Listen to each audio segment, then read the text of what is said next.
Hello friends, welcome to S Y academy. Friends, इस video में हम आर्टिकल 6 ऑफ इंडियन कॉन्स्टिट्यूशन देखेंगे। ये अगेन इंडियन सिटीजनशिप का आर्टिकल है दोस्तों। और ये इसके बारे में है, जो लोग पाकिस्तान से इंडिया आए थे उनको सिटीजनशिप कैसे मिलेगी उसके बारे में डिटेल्स देता है आर्टिकल नंबर 6। सो मैं पढ़ता जाऊंगा और साथ साथ आपको बताता जाऊंगा। Rights of citizenship of certain persons who have migrated to India from Pakistan, notwithstanding anything in Article 5, a person who has migrated to the territory of India from the territory now included in Pakistan shall be deemed to be citizen of India at the commencement of this constitution if। ठीक है। तो ये लिखा हुआ है कि जो लोग पाकिस्तान से भारत आए उनको सिटीजनशिप कैसे मिलेगी, इसके बारे में डिटेल्स दी गई हैं। आर्टिकल 5 से ये अलग है, right. So rights of citizenship of certain persons who have migrated to India from Pakistan notwithstanding anything in article 5, जो आर्टिकल 5 से ज़्यादा रिलेटेड नहीं है। और वो जो पाकिस्तान की टेरिटरी, मतलब फॉर एग्जांपल लाहौर से कोई इंडिया आया है, या कराची से, बलूचिस्तान से, या ढाका से इंडिया आया है, तो वो इंडिया का सिटीजन माना जाएगा। अगर अगर अब इसके ए और बी दो पार्ट्स हैं, उसको हम पढ़ेंगे। He or either of his parents or any of his grandparents was born in India as defined in the Government of India Act 1935 as originally elected।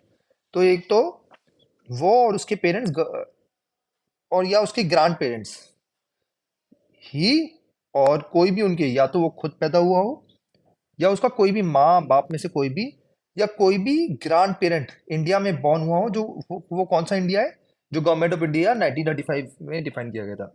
अब गवर्नमेंट ऑफ इंडिया में 1935 में क्या था, वो पूरा भारत जिसमें बांग्लादेश, इंडिया, पाकिस्तान तीनों थे। ठीक है, वो गवर्नमेंट ऑफ इंडिया 1935 ने बताया था। ठीक है दोस्तों, इसमें म्यांमार जो था, बर्मा उस टाइम में कहते थे, वो अलग हो गया था। तो इसके हिसाब से क्या क्या है, इंडिया, पाकिस्तान और बांग्लादेश।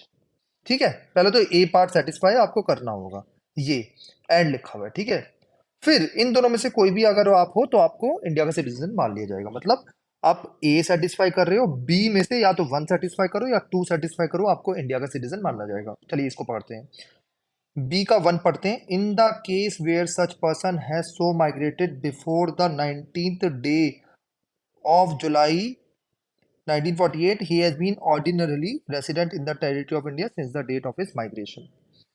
तो एक डेट दे दी गई है दोस्तों। In the case where such person has so migrated before 19th day of July 1948। ठीक है, ये एक डेट चूज की गई है। उसके बेसिस पे अगर आप उससे पहले अगर भारत आ गए हो तो आपको भारत का सिटीजन मान लिया जाएगा। ठीक है, ए सेटिस्फाई करी, बी का वन सेटिस्फाई करा। अगर बी का वन सेटिस्फाई नहीं करते तो बी का टू आपको सेटिस्फाई करना पड़ेगा। बी का टू पढ़ लेते हैं। In the case where such person has so migrated on or after the 19th day of July 1948, he has been registered as a citizen of India by an officer appointed in that behalf by the Government of India, Government of Dominion of India, on an application made by him therefore to such officer before the commencement of this constitution in the form and manner prescribed by the government, provided that no such person shall be so registered unless he has been resident in the territory of India or at least 6 months immediately preceding the date of his application। Simple बात ये है, अगर आप या तो 19 जुलाई 1948 या उसके बाद अगर आए हो तो आपको रजिस्टर कराना होगा। ठीक है, ऐसे ऑफिसर को जो गवर्नमेंट ने अलोकेट कराए, अपॉइंट कराए। ठीक है, उसमें एप्लीकेशन में आपने लिखा है on an application made by him thereafter to such officer before the commencement of this constitution. Constitution commence कब हुआ था? कॉन्स्टिट्यूशन 26 जनवरी 1950 को हुआ था, राइट।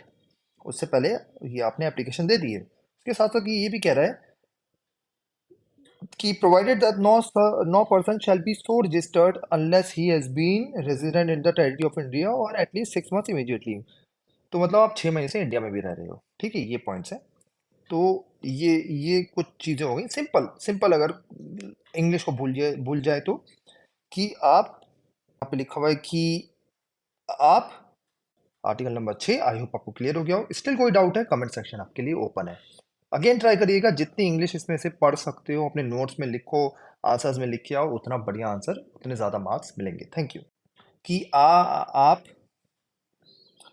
ये आपके पेरेंट्स, मतलब यू और योर मदर और फादर और योर ग्रांड पेरेंट्स, आप में से कोई भी भारत में एक तो पैदा हुआ हो 1935 एक्ट के अकॉर्डिंग, ठीक है, ये कंडीशन सेटिस्फाई। दूसरी कंडीशन है, या तो आप 19 जुलाई 1948 से पहले आ गए हो, या आप 19 जुलाई को आए हो और उसके बाद आए हो, तो आपको एप्लीकेशन देनी होगी एक ऐसे ऑफिसर को जो गवर्नमेंट ऑफ इंडिया ने अपॉइंट कराए, और अगर वो आपको बोल देता है कि आप सिटीजन हो, तो आपको सिटीजन मान लिया जाएगा। ठीक है, या तो ये सेटिस्फाई हो बी का 1 या बी का 2 सेटिस्फाई हो, है ना, तो ये आप भारत के सिटीजन मान लिए जाओगे अगर आप पाकिस्तान से भी आए हो। तो ये है आपका आर्टिकल नंबर